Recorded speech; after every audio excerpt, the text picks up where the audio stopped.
Sizni qiynaydigan vaziyatlarga bildirgan munosabatingiz sizni o'ziga jalb qilib, o'sha vaziyatni kuchayishiga olib keladi.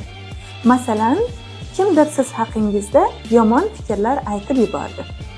O'sha vaziyatda jim o'tkazib yuborsangiz, 1-2-3 soatlarda sizni o'sha o'lcham tark etadi.